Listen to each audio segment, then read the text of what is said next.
여러분 안녕하세요. 오늘은 여러분들과 함께 삼위일체에 대해서 함께 나눠보도록 하겠습니다. 그동안 삼위일체를 이해하는 데 가장 많이 쓰인 단어는 아마도 신비일 것 같습니다. 우리가 이해할 수 없는 개념이며 또 이것이 비밀 것 같다 느껴지기 때문이죠. 물론 우리의 경험과 통념으로는 하나님의 존재와 양식을 설명하는 것은 사실상 불가능합니다. 하지만 삼위일체 하나님은 성경을 통해 자신을 나타내셨습니다. 모든 것을 다 설명할 수는 없겠지만 하나님이 스스로를 보여주신 데까지는 삼위일체 하나님을 분명 이해할 수 있습니다. 그렇기에 우리는 삼위일체 하나님을 증명하는 것이 아니라 역으로 삼위일체 하나님을 배움으로 우리가 일상에서 예배하는 분, 기도 받으시는 분, 함께하는 분이 삼위일체 하나님이라는 것을 발견하게 될 것입니다. 그렇기에 오늘 삼위일체 하나님을 만나며 더욱 깊은 관계와 사랑으로 나아가시기를 축복합니다. 먼저 삼위에 대해서 설명해 볼까요? 성부, 성자, 성령, 세 위격이 있으시죠? 정확한 의미는 아니지만 인격으로 생각해 주시고 삼위 하나님은 서로 구별되지만 조금이라도 섞이지 않고 각각의 정체성을 가진 세 인격체이십니다. 첫 번째 성부 하나님은 아버지 하나님으로 아마 저와 여러분에게는 가장 익숙한 하나님입니다. 성부 하나님은 사랑을 주시는 아버지로서 드러나시는데요. 많은 신학자들이 아버지 하나님을 샘물로 비유를 했습니다. 샘물이 샘이 되기 위해서는 항상 샘수가 솟아나는 것처럼 성부 하나님은 아버지로서 항상 사랑이 솟아나시는 분이십니다. 사랑은 성부 하나님의 감정 중에 하나가 아니라 성부 하나님 자체가 사랑이시라는 것을 기억하시기 바랍니다. 이 사랑에는 반드시 대상이 필요하죠. 바로 이 사랑의 대상이 성자 예수님입니다. 두 번째, 성자 하나님은 사랑을 받는 아들 예수님입니다. 아버지만 아들을 사랑하는 것이 아니라 아들도 아버지를 당연히 사랑하겠죠. 하지만 성경 속에는 대체적으로 사랑을 주는 분이 아버지, 그리고 받는 분이 아들로 나타나고 있습니다. 아들 예수님이 아버지처럼 사랑하는 대상이 있습니다. 바로 교회입니다. 이 말은 교회가 어떤 행동을 했기 때문에 사랑하는 것이 아니라 예수님께서 그 무엇보다 먼저 교회를 사랑한다는 뜻입니다. 마지막으로 성령 하나님입니다. 성령 하나님은 생명을 주시는 하나님입니다. 성부와 성자 하나님에 대한 이해보다는 상대적으로 좀 어렵고 낯설 수 있습니다. 그래서 보통 성령 하나님을 능력으로 이해하는 경우가 있습니다. 예를 한번 들어볼까요? 마치 우유 배달부가 우유를 두고 다른 곳으로 이동하는 것처럼 성령님의 이미지를 떠올릴 수 있습니다. 하지만 이 경우 우유는 물체일 뿐 하나님일 필요가 없습니다. 그렇기에 사랑의 교제도 할 수 없게 되는 것이죠. 요약하면 성령 하나님은 생명을 주심으로 우리에게 오셔서 우리와 항상 함께 하시는 인격을 가진 하나님이십니다. 윌리엄 텐델이 이런 말을 했습니다. 성령께서 계신 곳은 항상 여름입니다. 거기에는 항상 선행이라고 하는 좋은 열매가 자라기 때문입니다. 성령님이 주시는 생명은 예수님을 아는 것입니다. 예수님으로 아버지 하나님을 즐거워하고 사랑하기 시작하며 우리는 마침내 삼위 하나님 안에서 그 사랑을 누리게 됩니다. 한번 정리해 볼까요? 성부, 성자, 성령님께서는 구별된 위격이면서 서로 절대 분리될 수가 없습니다. 그래서 일체의 모습 하나로 계시며 항상 함께 하십니다. 또한 계급으로 나뉘지도 않습니다. 누가 더 우월하거나 누가 더 낫거나 하지 않고 오직 모두 삼위의 하나님이 완전한 하나님이시며 오직 한 분이십니다. 이 한 분 하나님은 항상 함께 하시며 항상 함께 일하고 계십니다. 하나님이 우리를 사랑하시는 사랑을 우리가 알고 믿었노니 하나님은 사랑이시라. 사랑 안에 거하는 자는 하나님 안에 거하고 하나님도 그 안에 거하시느니라. 요한일서 4장 16절 말씀. 아멘. 우리가 하나님에 대해 이야기할 때 하나님은 사랑이십니다 라는 문장을 애용합니다. 이 말이 갖는 의미가 무엇일까요?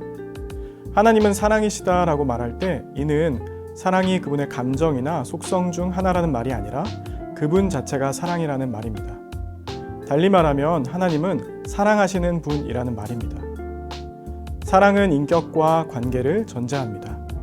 하나님께서 사랑하시는 분이라는 말은 하나님께서 인격적인 관계를 맺으시는 분이라는 뜻입니다. 성경에서 하나님은 사랑의 주체로 등장합니다. 그리고 인격적이신 하나님은 하나님과 관계하시는 특정 대상을 향해 그분의 사랑을 쏟아내십니다. 하나님은 누구를 사랑하는 것일까요? 성부 하나님은 성자 하나님과 성령 하나님을 사랑하십니다. 성자 하나님은 성부 하나님과 성령 하나님을 사랑하십니다. 마찬가지로 성령 하나님은 성부 하나님과 성자 하나님을 사랑하십니다. 삼위일체 하나님은 서로가 서로와 인격적인 관계를 맺으시며 사랑을 나누십니다. 삼위일체 하나님은 창세 전부터 서로 간에 동등하게 사랑으로 교제를 나누시며 사귐의 관계로 존재하십니다. 정리하면 삼위일체 하나님의 존재의 본질은 사랑입니다. 그리고 삼위일체 하나님의 존재의 방식은 공동체라고 말할 수 있습니다.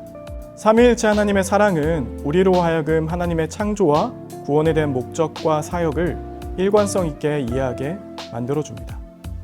창조는 삼위일체 하나님의 무한하고 거룩하신 사랑의 확장입니다. 물론 하나님은 피조물을 통해서 사랑을 받으셔야만 하는 분은 아니지만 삼위일체 하나님의 자유로운 그 사랑이 무로부터의 창조를 일으켰고 그 창조의 피조물은 자연스럽게 삼위일체 하나님의 거룩하신 사랑의 교제 안에 참여하게 된 것입니다. 구원도 마찬가지입니다. 구원도 삼위일체 하나님의 무한하신 사랑의 확장, 그러니까 삼위 하나님의 거룩하신 사랑에서 이탈한 피조물들을 다시 그 사랑의 교제 안으로 참여시키는 하나님의 역사입니다. 따라서 창조와 구원, 그리고 창조와 구원의 목적과 하나님의 사역은 삼위일체 하나님의 사랑과 떼어내서 이야기할 수 없습니다. 마지막으로 삼위일체 하나님의 존재의 본질이 사랑이고 존재의 방식이 공동체라면 우리가 삼위일체 하나님을 묵상할 때 우리는 그분의 사랑으로 공동체를 형성해 가야 합니다. 우리는 여기서 두 가지를 생각해 볼 수 있습니다. 첫 번째는 우리는 삼위일체 하나님의 존재 방식을 따라서 항상 공동체로 존재해야 한다는 것입니다. 우리는 누군가의 말마다나 아무도 믿지 말고 스스로 살고 홀로 존재하라는 거짓에 속지 말고 공동체에 매여 있어야 합니다. 우리가 공동체로 존재할 때 비로소 삼위일체 하나님의 거룩한 사랑을 경험할 수 있습니다. 두 번째입니다. 삼위일체 하나님의 사랑을 맛본 공동체는 절대 머물러 있을 수 없습니다. 왜냐하면 하나님께서 우리를 하나님의 사랑 안으로 참여케 하셔서 그 사랑을 맛보고 경험하게 하신 목적과 이유가 있기 때문입니다. 그것은 바로 하나님께서 창조하신 온 우주에 하나님의 사랑이 충만해지는 것입니다. 다른 말로 하면 삼위일체 하나님의 사랑이 온 우주에 무한히 확장되는 것이라고 말할 수 있습니다. 그러므로 우리는 우리가 경험한 그리고 우리 안에 가득한 그 사랑을 조건 없이 값 없이 나누고 전해야 합니다.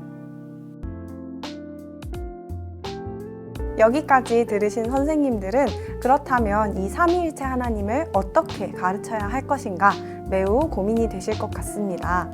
하지만 그 부분을 구체적으로 다루기에 앞서 여기까지 영상을 보신 아이들을 향하여 마음이 뜨거우신 선생님들이라면 잘 하실 수 있다고 말씀드리고 싶습니다. 아이들은 나에게 삼위일체 하나님을 가르쳐 주시는 선생님의 말을 통해서뿐만 아니라 나를 바라보는 선생님의 시선, 나를 대하고 다른 사람을 대하는 선생님의 태도에서부터 삼위일체 하나님의 사랑을 배우기 때문입니다.